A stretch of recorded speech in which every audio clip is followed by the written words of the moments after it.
Right, hello everyone. That's quite the turnout. So thank you very much for attending this event today as part of the 8th Annual Startup Boston Week. I am Harish, and I will be your host for this evening. A huge thank you first to Suffolk University Sawyer Business School for hosting us for the second consecutive year. Suffolk University hosts a lot of great opportunities for learning both inside and outside of these classrooms, and we really appreciate their partnership in helping us host this conference.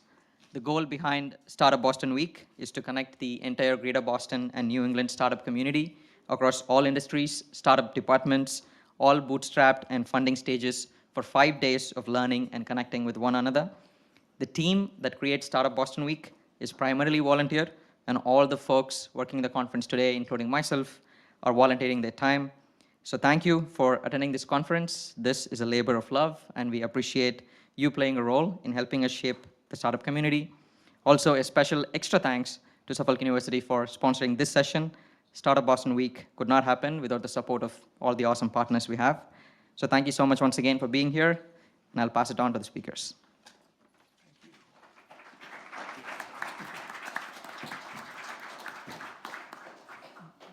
Before I get started, if I can really quickly, I've worked with the Startup Boston team for a couple of years now. They're really absolutely amazing. Please just give them one more round of applause for putting on such an amazing event. So I'm going to go ahead and get right into it. My name is Chaim Letwin. I run the Center for Entrepreneurship and our entrepreneurship department here at Suffolk University. So you have to realize I've probably spent the last 15 or so years of my life thinking about, reading about, researching, and teaching entrepreneurship. And that is why I am just so unbelievably excited, potentially even giddy, to be able to be in the same room as these two amazing entrepreneurs that you're going to have the opportunity to hear from today. So I'm going to start off by just giving you a quick introduction to our entrepreneurs, and then we'll get right into it. First, let me tell you about Wes Schroll. He's one of our amazing partners here at the Center for Entrepreneurship. He's a dynamic serial entrepreneur who began his journey at 14, so a real lifelong entrepreneur. After successfully launching 2 small ventures, Wes crafted his business plan into what would become Fetch in his sophomore year in college. So for all of the students in this audience, let's get going. His vision and tenacity led him to win over $180,000 in cash, office space, and other prizes through business pitch competitions. Fast forward to today, and Wes has grown Fetch into a true powerhouse with over 750 employees and nearly a $3 billion valuation, making it a true unicorn in the tech industry. Wes's story is a testament to the power of innovation and perseverance, and I guarantee you'll understand that by the end of this discussion. Our second panelist, Collin Yip, is the visionary CEO of Rafi Properties. Collin is not just a leader in real estate, he's a pioneer in redefining urban development with a deep focus on creating vibrant, community-centric spaces that inspire innovation and connectivity. With a background in finance and a keen eye for design and sustainability, Collin has been instrumental in transforming Rafi Properties into a dynamic force within his industry. He has built a team and a portfolio of assets that are true to his principles and his values: community, innovation, and human interaction. Leveraging his understanding of real estate, venture capital, and education, Collin and his team create environments with culture that enable entrepreneurs, enterprises, and students to accelerate innovation and further create impact to solve some of the world's biggest problems. So one last round of applause for our amazing panelists. So the way this panel is going to go is I have some general questions I'm going to pose to both of our entrepreneurs, then some specific questions, and then a quick rapid fire round, and then we'll open up in the last 10 or so minutes to questions from the audience. So please think of some great questions that you want to ask our panelists. So the first general question that I'm going to focus on really focuses on the journey, your entrepreneurial journey. So let's start with Collin. What inspired you to be an entrepreneur? And was there a specific moment that really triggered this desire to start businesses and run a business? When I was in school, I really didn't know what I wanted to do until I was later in the years of junior year, and I took a class in real estate development at BU. And the professor, who I still remain in contact with today, talked about, oh, here's what we're going to cover in this class.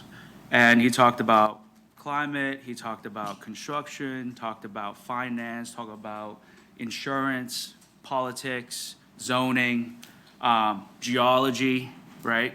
And that's when the light bulb clicked for me, because my parents always said, "Hey, Colin, you're a jack of all trades, but if you don't specialize in something, you probably won't get a job." And that stuck with me. And then when he mentioned all these different aspects of real estate and what it entails and what it involved, I said, hey, maybe this is something for me. So part of the, I think, journey being an entrepreneur is to get to know who you are as a person. And some of that personality traits really started when you were a kid or a baby. But pay attention to those things and what people say about you, whether it's not your parents, positive or not, just keep it in your mind. And as you might find things that happen in your life and get you inspired to say, hey, maybe this is something that I could try. And later on in life, understanding, being a CEO and having a team, you really need to have multiple disciplines and understanding to really run a company, and to be able to know, to make the best decisions. And turning to Wes, I know you're only 14 when you first started being an entrepreneur, but was there something that really, sparked the light that made you think this is what I want to do? No, I don't even think I knew it was called entrepreneurship at the time. For me, it was, what I really liked about it is there were problems that I could solve that someone was willing to pay me for. Like, it was as simple as it was. The first thing I found really early on is I'd go to the golf course next to nearby where I lived, and I'd go find golf balls and sell them back to the golfers the next day. And I was like, wow, they're paying me for this. This is incredible. So I think a lot of it was actually just the motivation of, okay, you do something, you can tangibly see what someone's willing to give you back for doing this work and solving this problem. That was just really exciting to me because you kind of got to create it from the ground up. So I think the early days while I was still in high school and finding these problems, it was just the mental challenge of how do you solve this problem, find the right people who will listen to you, hear about it, create the product, and then who will buy it. That concept of mapping that all out was really fun to me. And I think to what Colin was saying, finding what you're excited by, for me, it's what brings you energy. So there's certain things that you'll do throughout the day that you will find yourself having more energy even after you just do them for an hour or two. That, to me, is typically a signal of you might be passionate about whatever that is. So a lot of people are like, I don't know how to find my passion. I don't know how to find my passion. Believe it or not, you'll probably be hitting it multiple times a week. You're just not recognizing it. Find those things that give you that energy and seek to do more of those. I don't know what that line of work's going to be. For me, it was an entrepreneur because it meant you're solving problems every single day. You're working with a team. You're building a team. Those are all things I love doing and now get to do every single day. But it wasn't for me, it wasn't a class that I discovered that. It was more of just I kept moving in that direction towards the things that I never viewed as work. I just felt that they were really fun, and I was amazed someone would pay me to do it.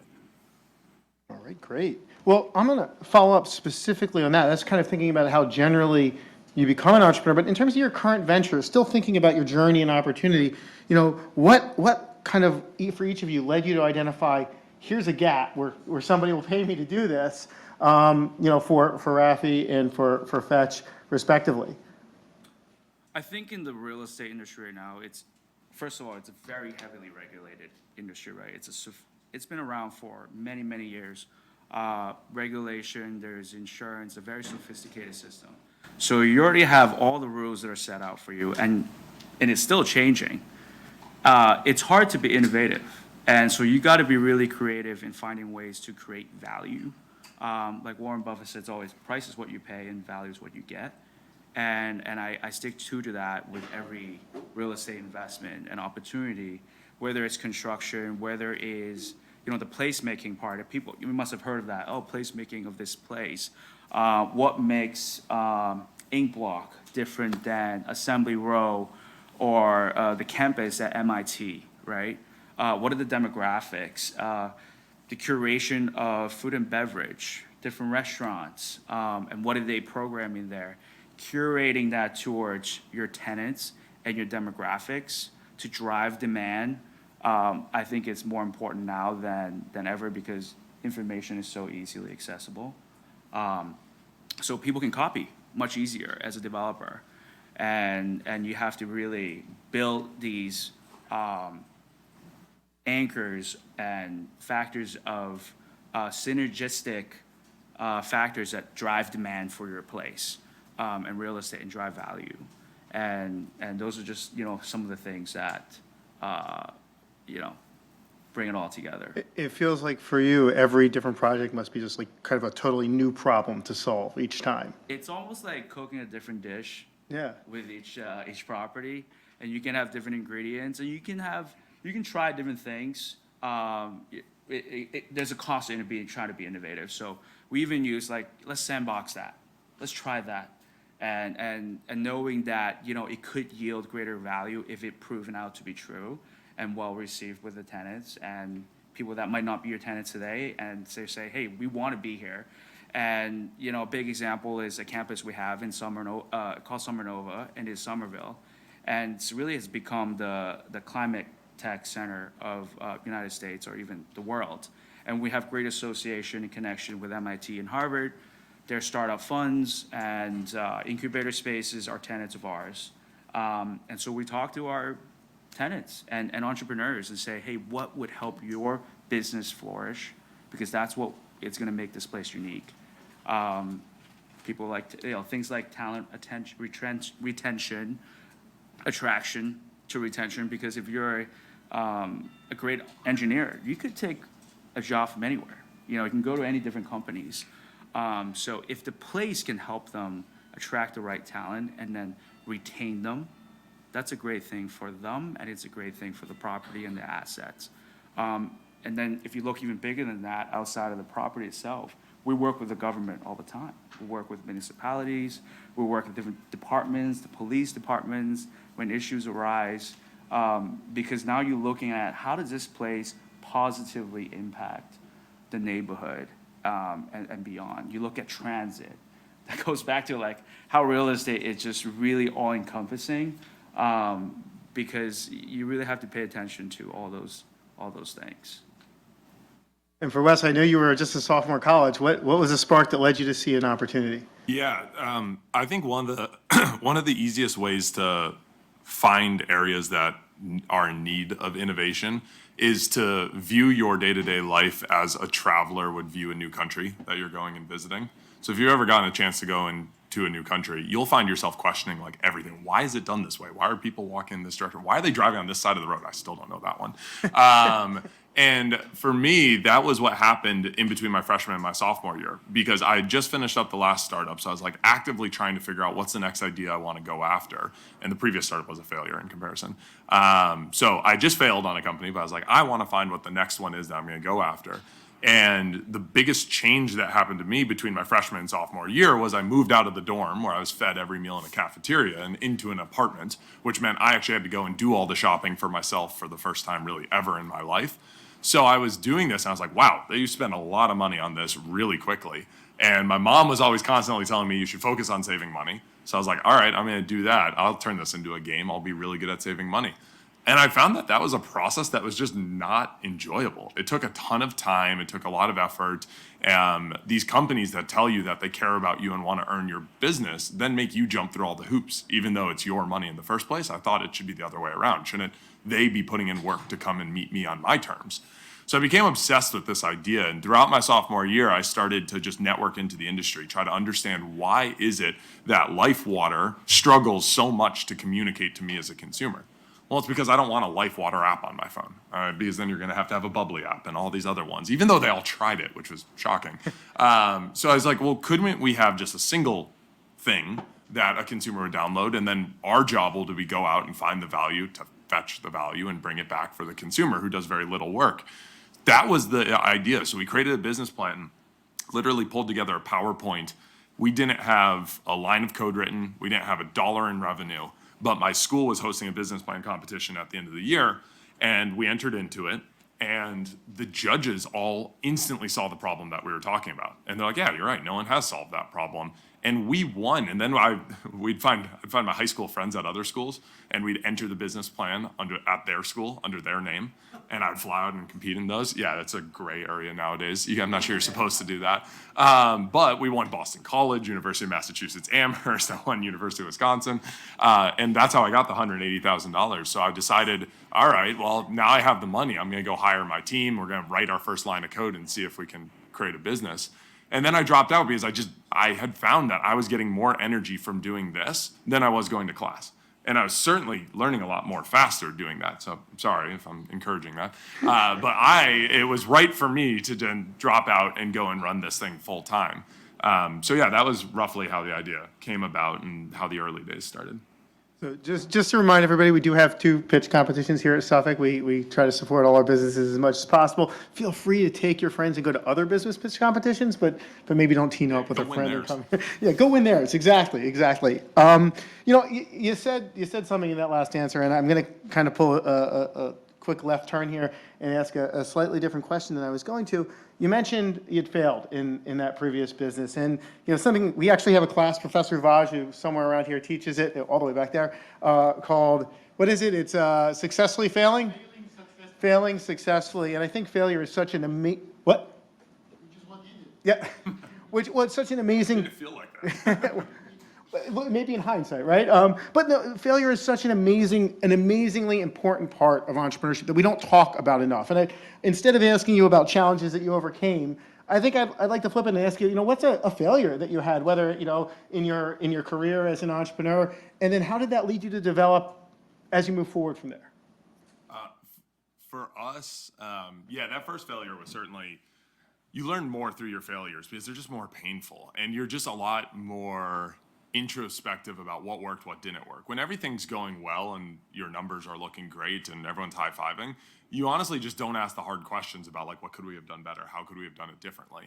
So it's not that, winning's definitely always more fun, but through losing, it is that pain, I think, that makes the lessons, you seek out the lessons and then learn them and stick with them. The biggest failure I had actually wasn't that company by far. The biggest failure I had was about 3 years. So after I dropped out, 3 years into the business, I had 24 people working for me. And we had raised a round of funding, but we had already spent most of that money. We weren't profitable at that time. And I knew that we were going to run out of money within probably, I think it was like 45 days. But we had an investor who told me that they were going to invest. So I was like, great, they're going to invest. We'll just keep on going. But 40 days out, they didn't invest. 35 days out, they didn't invest. 30 days out, they didn't invest. So I was like, all of a sudden, we're down to 30 days left. I have 24 people. I remember that they had 18 kids amongst them. You remember these things because you're the one who's providing for them. And at that time, I didn't share that information with anyone on my team. No one knew that we were running out of money because I thought that was my job as the CEO to fix that. So you can imagine their surprise that when my idea was, I'll take a thing of sticky notes and I'll write 30 and then all the way down to 0. And every morning I'll go into the office and I'll take one of those off, and it had a name on it. That's why I had to fire that day in order to then make the money last a little bit longer. So I got down to day 21 before I just couldn't take off the next one. It just was emotionally just too brutal to keep going through that. We were fortunate enough that we were able to actually secure funding on what would have been like day 12. And we were able to keep around, but I had already let go 6 people from that. No one knew why. That was my biggest failure as a leader, that moment. Moving forward, I decided I was going to trust my team. I was going to share with them the information. It's not like we didn't almost run out of money since then.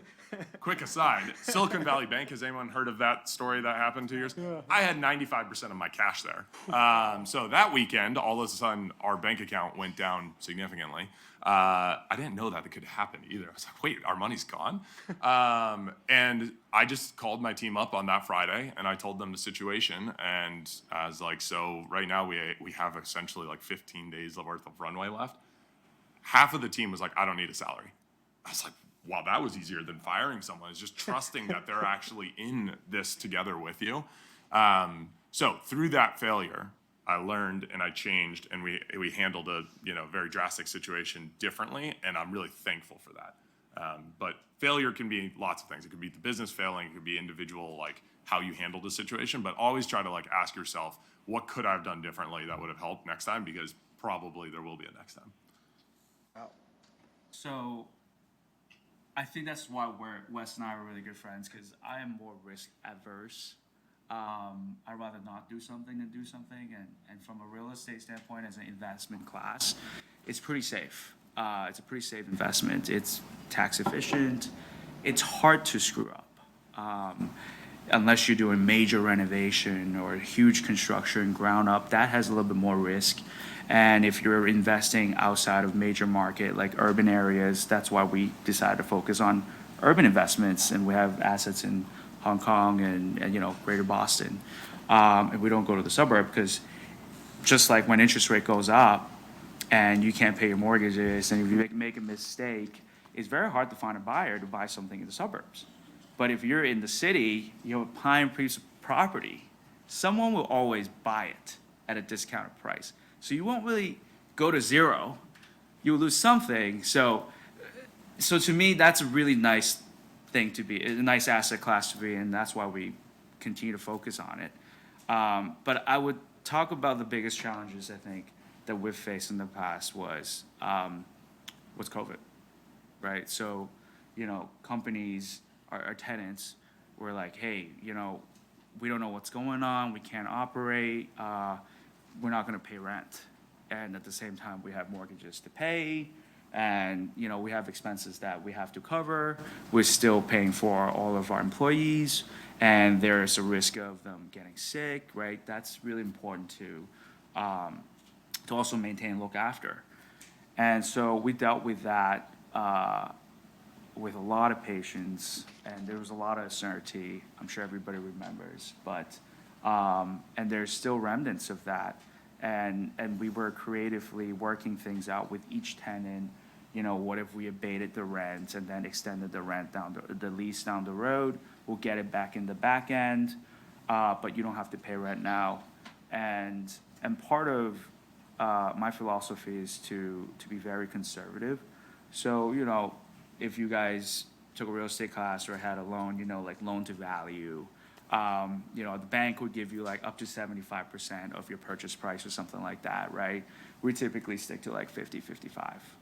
So, even if the property loses, 25% of value, which, by the way, in Boston, it doesn't really happen, except for like right now, office is having big issues, and we don't have office. We have prototyping, R&D space. You're pretty safe. So I would say COVID was the biggest challenge to working deals out and with people. And at that time, people were emotional too. It's their livelihoods. So to be able to understand that and communicate and work out a deal, it was challenging, but we made it through.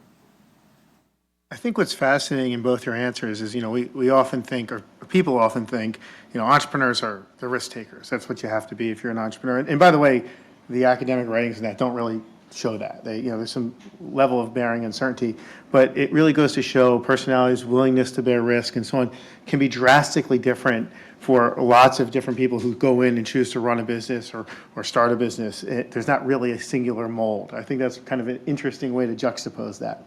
Okay, so moving on, I want to ask a question about teams. I always think a business is truly only as good as the people that work for it. So for each of you, when you are deciding on the people that you're going to hire, that you're going to work with, that you're going to partner with, or that you're going to choose as mentors, what's really important to you? And then as you've run your businesses over years, how has that changed from when you were initially looking for partners and mentors and so on? Let's start with Collin. On building teams, I was always wondering, like, it was challenging people's question when they asked, like, so how big's your company? Everybody talks about like how many people they employ, and I remember I was like, what? That's like expenses. Like, why would you want to have a lot of people? That's your answer. And so I've always stick to like how much money you make per employee that you have. Like that should be the metric that you should evaluate how successful your business is. So I've always stuck to that. And depending on the challenge or the problem, right? If we're buying a building, there's a lot of contractors that you use, like from lawyers to insurance companies and contractors who is building the building itself. the market already has a lot of contractors. You don't have to do that in-house. Now, if you want to bring that in-house, then you get a profit margin there. So that's something you have to evaluate for each property, whether or not that makes sense. And can you actually have good control of it? And sometimes you might be better off to just let the expert do it, because I can't just say, hey, let me build this building tomorrow, because I don't have the experience. You much rather, and it's safer, to hire the people that have the experience to execute, whatever goal you're trying to do. So from that standpoint, building a team, for each project, we pretty much have a different set of contractor to perhaps legal, lawyer, to execute a project, from residential to commercial, or some have more of a tech focus, some that do traditional office. So you want to find the best people to do the job. And that's what's unique about real estate. You put the team, you have a vision, you have the property, you put the team together, they can execute it. But in-house, we kept mostly the finance, the investment analytics, the accounting, because those are the things that really need to have, it reflects, and you have to explain to your investors whether or not it makes money or not, right? So we want to maintain that in-house, and we can continue to scale up with a small, tight group. And if you think about it too, with every project, if you have a different place, you're going to hire different lawyers that have expertise in Boston or Miami or Hong Kong. So you can't possibly have a team that can just do it all. So that's how we operate. And then for mentors, it's just anybody that resonates to you. I remember staying up late at night and watching videos on Warren Buffett, and I think his annual meetings are fantastic. He's so funny. He's so philosophical in the way that he looks at investments, portfolio management, and just, he's got really good life advice. And one that he really focuses on, and I thought it was nice, is to avoid toxic people. and find the people, and be patient about finding those people, because they don't come around that often, and that's the truth. And when you find them, you hold on to them. People that work well with you, that has integrity and character, and at the same time, just remember, other people are evaluating the same way of you. So whatever you do, however you run your business, every deal that you said, the handshake that you did, it's that you're being judged on that. That's your reputation. So don't take that lightly, and make sure, your character is good. You asked early days versus now. So early days, we would hire anyone who was willing to freaking work with us. If I'm being honest, it was so funny. I was trying to interview developers. I don't know how to write code at all. So they would walk in and they'd be ready to answer these questions, or getting ready to give them some sort of test. And I'd just be explain to me why a duck is different than a tuna fish. And I was I don't know. Let's see if they can conceptualize this and do it, because I thought that was how you interviewed a developer. Hindsight, apparently that's not how you do it. But we were going to hire him either way, because I was I don't know. We'll see if you can write a code and make a product. So early on, it was literally anyone who was willing to do it. And since we had won our business plan competitions at the end of my sophomore year, you think about your friends. Who doesn't have an internship at the end already chosen? It's typically the people who were either too lazy to do that or got rejected by every other place. Beggars can't be choosers. I was just looking for anyone who was willing to roll up their sleeves. But what we did find is people loved that we were willing to take a bet on them. And they did roll up their sleeves, and they would work 100-hour work weeks with us. And it was awesome. Our early team, we didn't have much choice in it, but man, it was a ton of fun, because they were all people that no one else was willing to bet on. And again, they were willing to take a bet on us. So it was very mutual, and it was a really fun experience.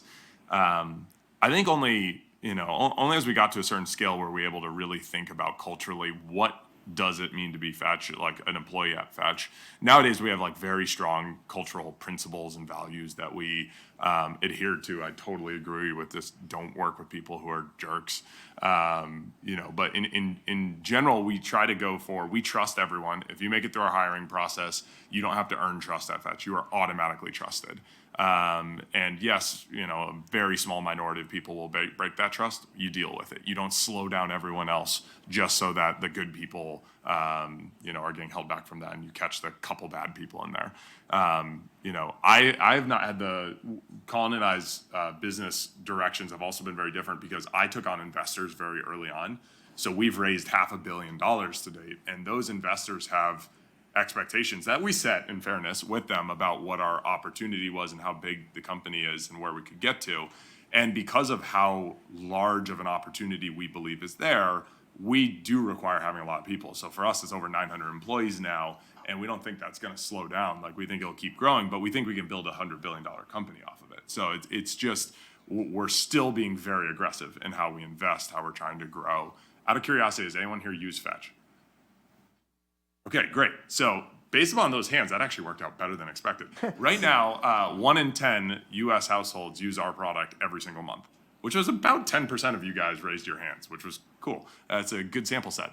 Our goal is over the next 3 years, we want 1 in 3 people to be using our product every single month.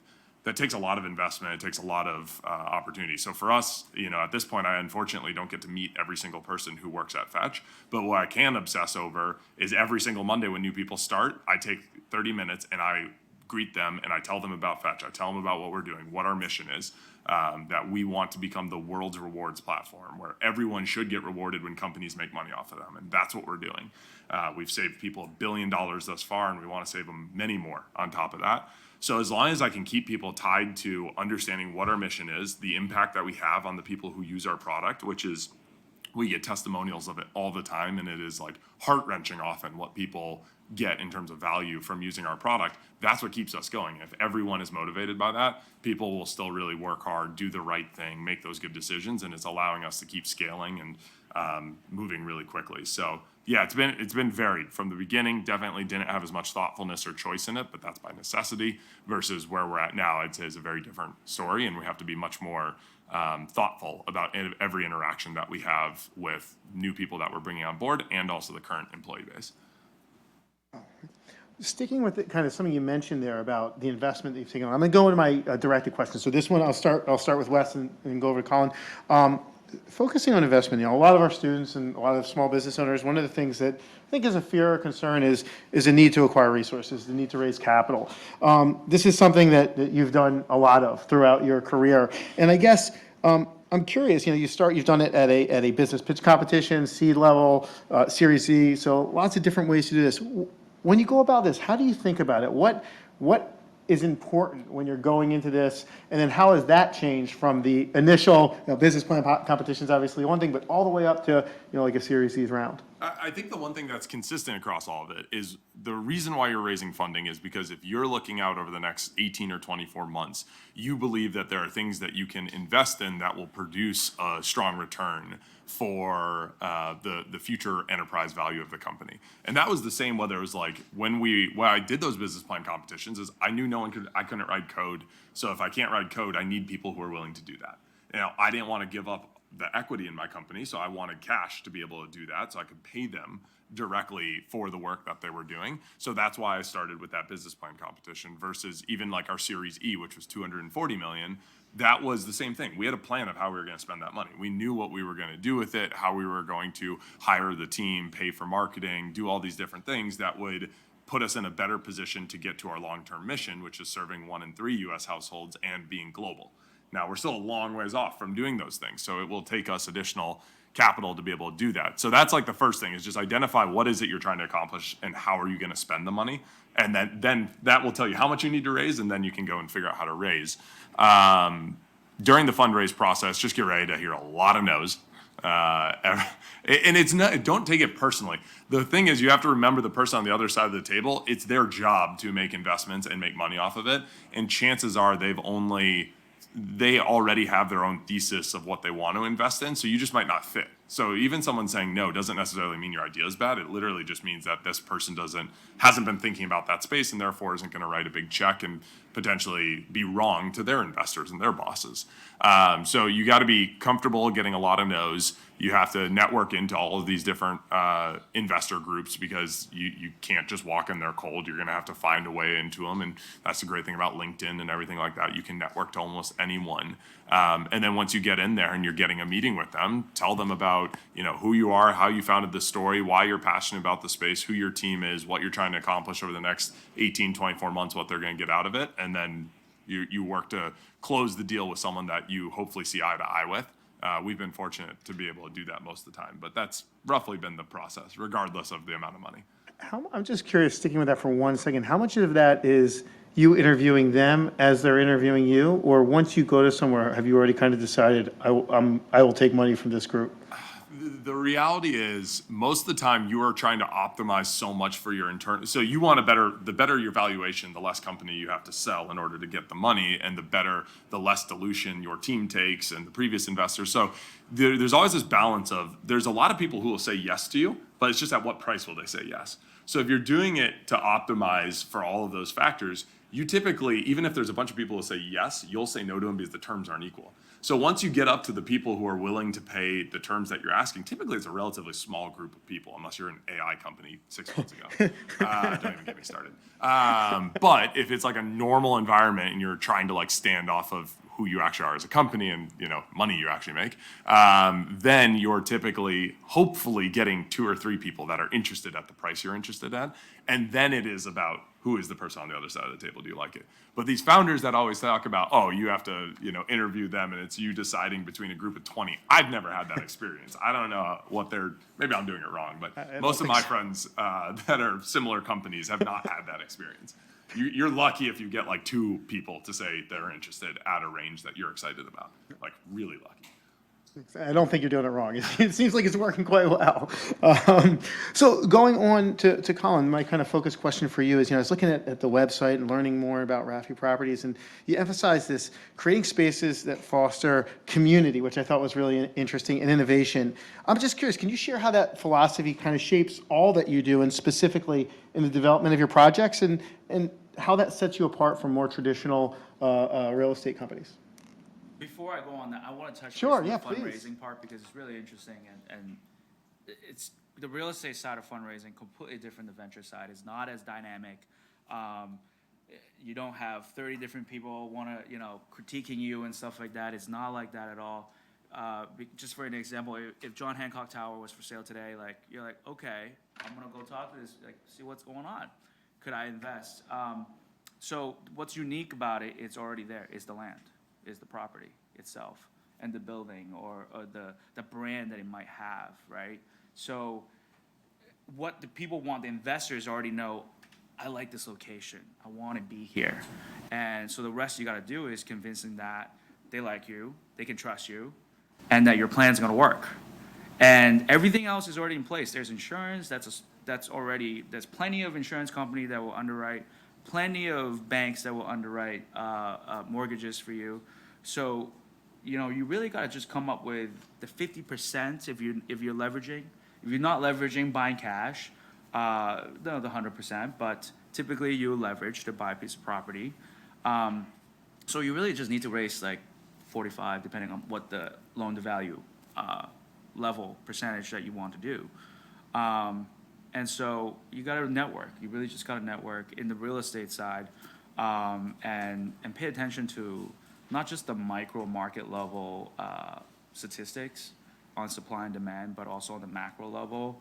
We also pay attention to demographics, population, what age are they at, what would they be interested in? Would senior housing be an interesting play right now? So when you're forming that, looking at the property, looking at the location, and then you come up with your plan, it better be convincing to the investors, and they're there. It's a very sophisticated, plenty of money out there. So that's, on that part, I think it's interesting because it's very different than what Wes deals with from an investor standpoint. Again, showing how 2 different industries, 2 different experiences, doing the same kind of thing can be a totally different experience. And Wes's companies would be kind of our customer. They would be our tenants. So being close to Wes and talking and communicating, I learn from him all the time, and seeing where, how does a startup mindset is, and how does that affect our business, and to make our properties to be more attractive, right? What was the next part? So I'm just really curious. I thought it was interesting on the website and kind of talking to you, this discussion of fostering a community, fostering community innovation. And I'm just curious how that kind of fits through the whole philosophy of the company and then into the developments that you do. Well, development is not black and white. A different developer will come up with a different plan than the next developer on what to do with his property. So, and I think in today's world, you really got to be very understanding of what the community wants and what they're looking for, and come up with a plan that you can execute, that provides true value to the community. We have at Somerville, our campus in Somerville, we have a free space that we created for nonprofits to use, and at the same time, we create a space for people to have discussions. And many times we've heard from teenagers to other people across different demographics saying, everything costs so much. That is on the news every day, right? Inflation and cost.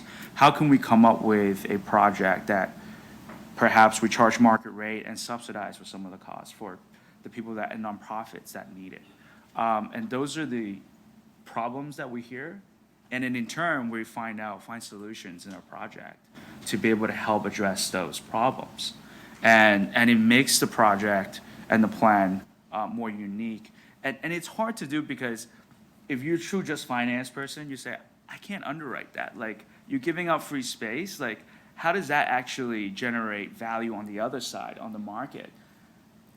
It's something of more of a feeling, and you have to be able to talk to your entrepreneurs. And in fact, when we've executed that project called a dojo, and kids and teenagers and high schoolers and all, different generations can come and use for free.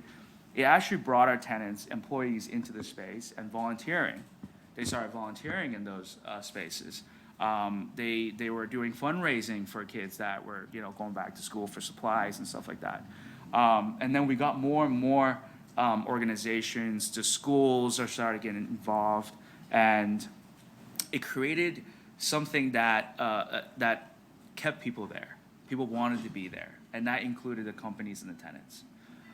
So I think those are the intrinsic value that you can't forego when you're in the real estate world. It's not just always just the numbers, but also what value are you providing to the community, and then you see that in return. And it's hard to underwrite, but you got to do it. Something both of you have kind of been touching on throughout different answers. I think it's really interesting. So, I have the mic, so I'll point out what I think is interesting. We talk about design thinking with all of our freshmen and thinking about being customer centric, and whether it be what would I want if I was in a foreign country, what do people really need, really starting with that customer. You're talking to Wes, who's potentially the type of client you'd be talking to, really thinking about what those customer needs and starting there, I think really just shows how valuable that is and how it kind of tied it is into everything that you do is. So going on, and we're coming close here. We only have 15 minutes left. And what I want to do is do a quick rapid fire question round and then open up to questions, because I want to make sure I give all of our audience the chance to answer questions. So I'm going to ask you to keep your answers super short and quick in a rapid fire round. I'm going to ask, just throw them at you. Give me the first thing that comes into your mind in responding to these, and we'll see where we go. So why don't we start with Wes, and we'll just kind of circle back and forth. First question, top piece of advice for potential founders out there? Yeah, it's going to be a ton of ups and downs. So do your best to not get especially early on, it's going to happen really, really quickly. So like hour to hour, I remember starting, I was like, got an email from a client who said yes. I was like, we're invincible. We're going to win. And then I get an email from my second only developer saying I quit. And he's just like, oh my gosh, now how are we going to in the world do this? Try to stay as level as possible. Because when you zoom out, all of those waves won't matter. It's all about the slow, steady direction that you're moving in. So yeah, be ready for that. All right. Collin, what do you think? I would say it's a journey. Like, it's a journey, and it's going to be fun. And if it's not fun, then don't be an entrepreneur. It's all good. It's not a big deal. It's not for everyone. And if you're miserable doing it, don't do it. But you got to try. Give it a shot.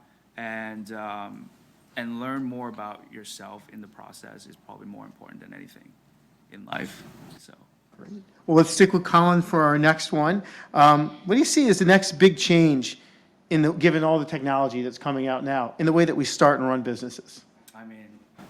I mean, maybe it's a cliche, but like AI is going to change a lot of things. Even in our world where it's very the systematic already, the system are in place, but you've seen a lot of property management apps that's been pop up, right? Prop tech has been a big thing the last couple of years. I think AI was only going to help increase the efficiency of that, and I think it's largely driven by demographics, so things don't move as fast in the real estate world, which is what I like. Unlike Wes's world, things are constantly changing, and you got to be reactive. You got to be on your toes. Whereas in real estate, you got to say, is it really going to be a trend or is it going to be a fad? Because you don't want to be one of those that caught having a life science building right now because it's empty and the demand just all of a sudden pulled back, and now you have an empty building and you get caught. I think in our world, you want to be careful and make sure, like, hey, this is not just a fad, and actually be more patient instead of reactive. Then you're in control. Then you're making a decision that and you feel confident that it's the right decision, versus just having FOMO and you just follow the trend. Yeah, I think for me it was the same. When I first started the business, the way that we created our app demos was literally on Microsoft Paint. I'm not even sure if you guys know what that is anymore. It was pretty embarrassing. It was all it was. Nowadays, I've seen startups, the ones that are probably going to compete in our competition next, that's happening after this plug. They can like stand up real mobile apps within like a week.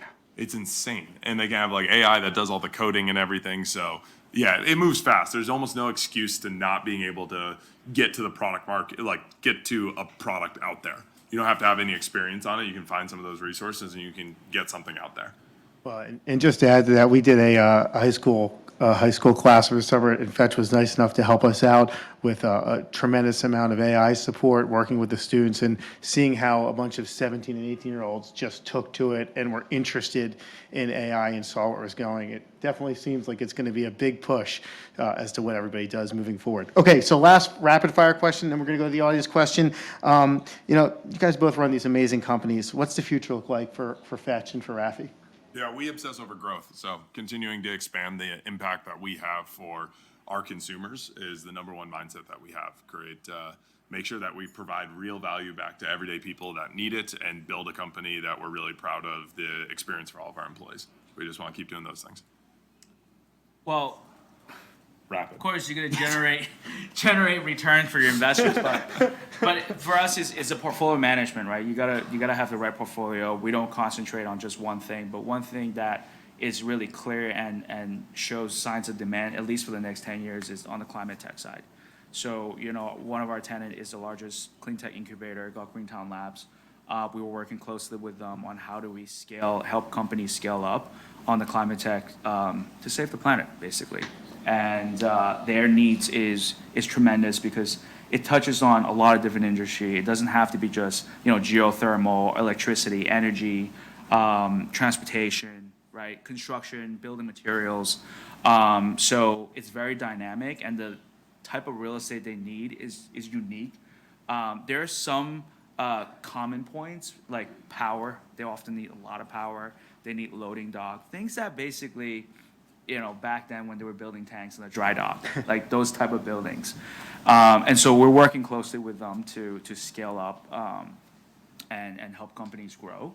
And beyond that, just the space, also, how do we support their incubation programs? How do we help them connect with investors? How do we help them talk to the governor to get tax credits or grants to help fund their business without having to sell shares? So all those things are things that we're super focused on the next probably 10 years, and make sure that Massachusetts become the climate tech capital of the world. And so that's where we focus on right now heavily. I would be proud to live in the climate tech capital of the world. I hope that's where we go. Yeah. Well, let's open the floor to questions. I see a hand back there. We have a microphone coming around. Please ask into the microphone.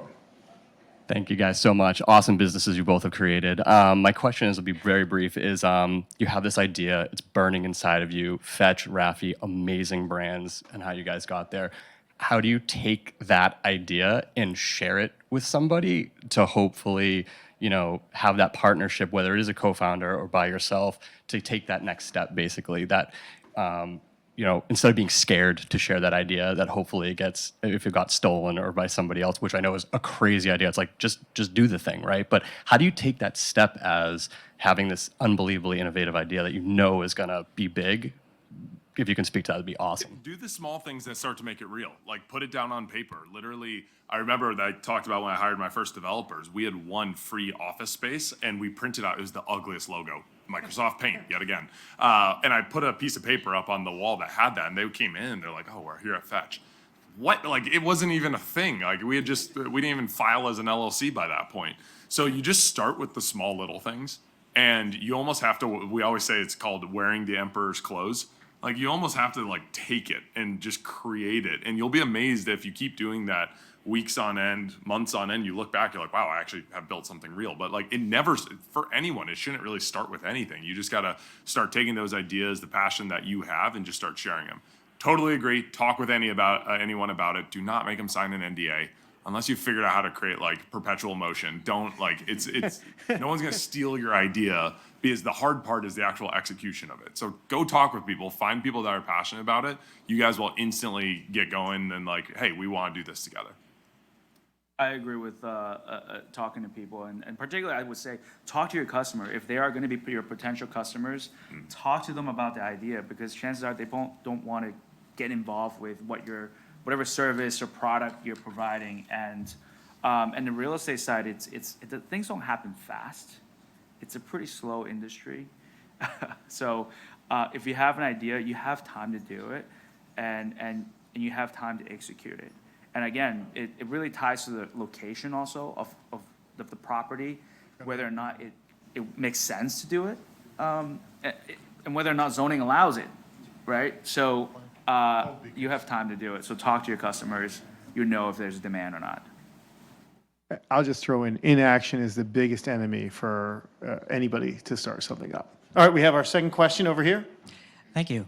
So as businesses grow and evolve, there's sort of natural pressure to develop new capabilities, whether that be mobile app development or analytics or marketing.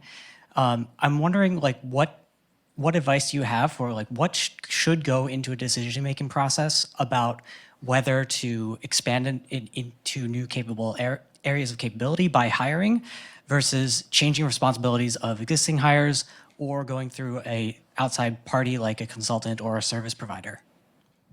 I mean, I typically, early on, I find jack of all trades people are like gold if you can find those people. Because you're going to need them. You may need marketing today, and tomorrow you're going to need finance. And you're not going to be able to hire both of them. You're going to say, I'm going to go Google what a P&L is and go figure out how to build it. That's actually how I learned a P&L.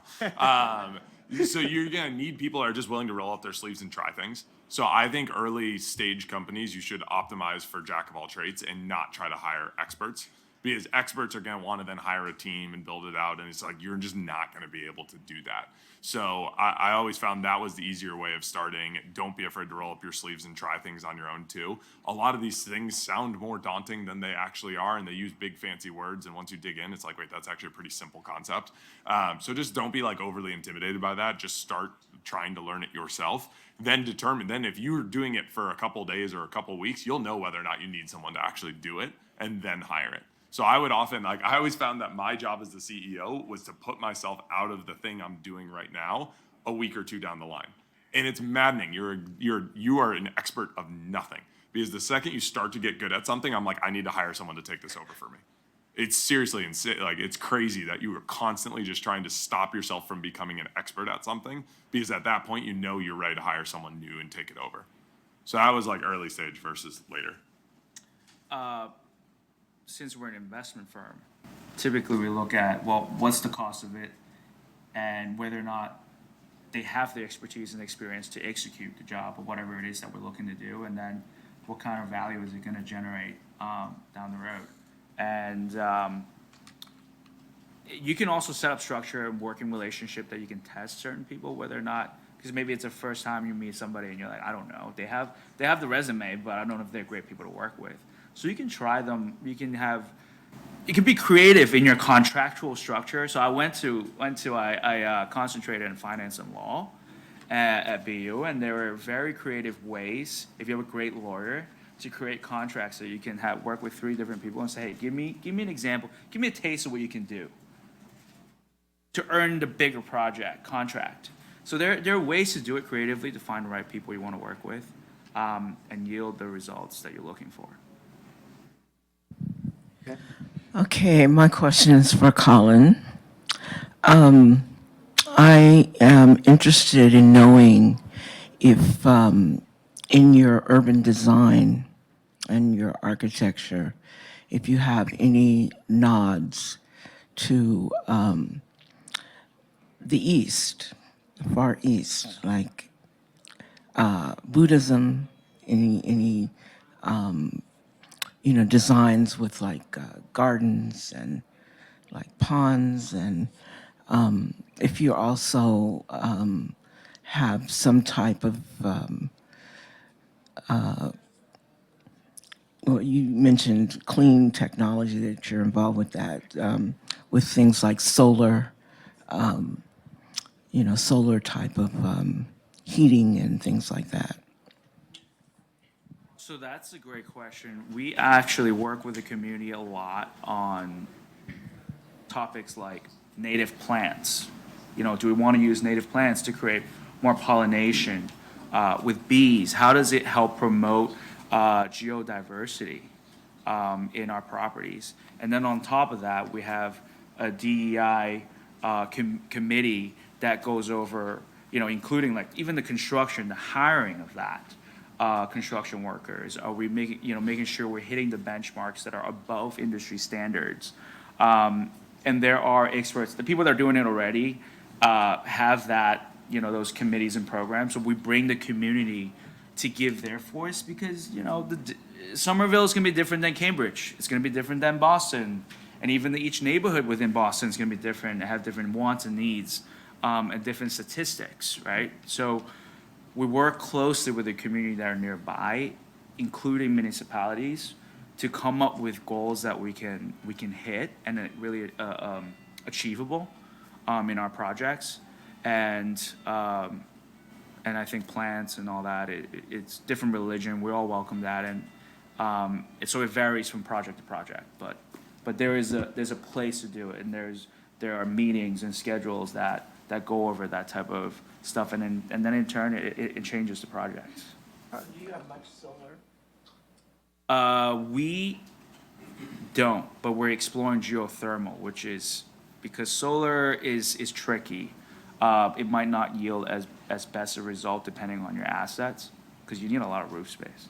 And then at the same time in New England, you get the winter, right? Is it the best investment? Like I was saying, when you make a decision, when you put the money, is it going to yield the value that you're looking for? So geothermal is something that we're looking into now. That's actually a little bit more sustainable. There we go, thinking about the customers again, like really thinking about what everyone needs. And I got to say, I would have never thought about plants and bees and things like that. I just learned that today. What an interesting thing that you have to consider when building. All right, we'll do two more. Do a quick one, Bob. We'll do one more here and then one more there, and then we're going to have to be done for time. Yeah. Here's a question for Wes. You obviously brought a successful product to market, offering to market. What was your secret for getting customers, particularly your first customers? What did you do? I went to a grocery store, I put on a shirt that said fetch, and I wouldn't let people walk by me. I'm not kidding. That's actually what I did. And at school, I created somehow I was able to do this. They allowed me to create because I was a company, this was after I dropped out, so it would have been my junior year, a internship program where I had all other awesome college students that would also wear t-shirts and stand with me in this grocery store and convince people to download, and they got class credit for doing it. So I didn't even have to pay them too, which was awesome. We did that. How much can I mention of these? We found the email list for all UW emails, sent an email to all of them. Why not? To tell them about the app and what we're doing. Key thing was we were not above anything. Like we were just willing to roll up our sleeves and start doing it. We're very fortunate that now the vast majority of new people who come to it are from referrals. So one person telling another person, hey, have you used this? It's like a free way of saving money. Why wouldn't you use it? We had to start that by going out there and getting the first people, but we didn't spend like a dime on it. We just were out there pounding the pavement, convincing people to try it. Wasn't the sexiest, but it worked.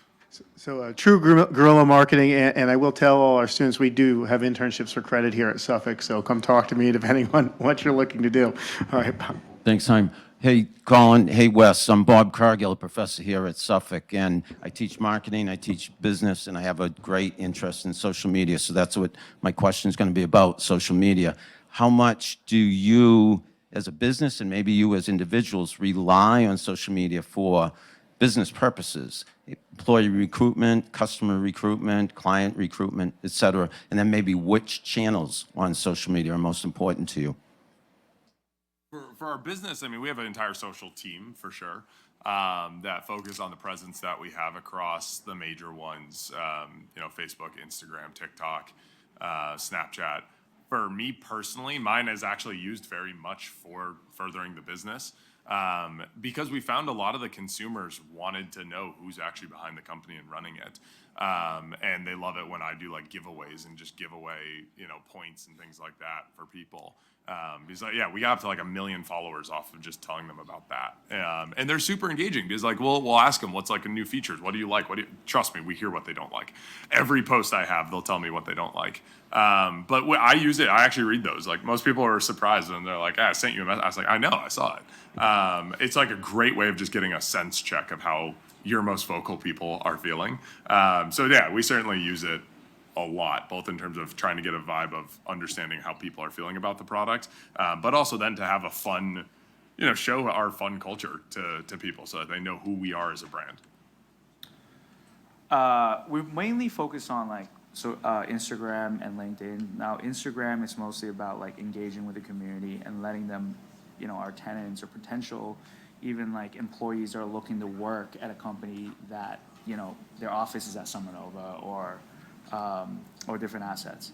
So they can get a sense of, wow, this is actually a really cool community. I can get involved, I can volunteer, or there's intra-company basketball competition that that would be very cool to do, to be a part of a campus, right? So we use the Instagram for mostly that. And then LinkedIn is really for different product offer, like, hey, we have space to lease and stuff like that. So it is important, but I think that it's mostly on the community building part and helping companies.